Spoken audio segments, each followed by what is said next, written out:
Imam Aliu, paqja qoftë mbi të, ka thënë: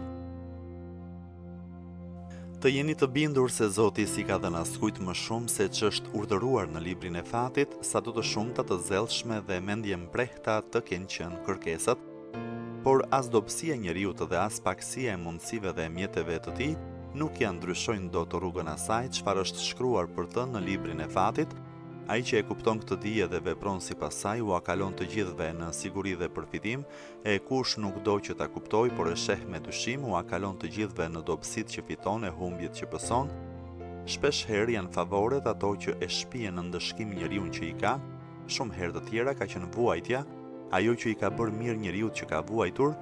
Prandaj o ju që më dëgjoni, rriteni mirënjohjen, mpakeni urrëtitjen dhe përmbajuni kufive të asaj që ju është caktuar.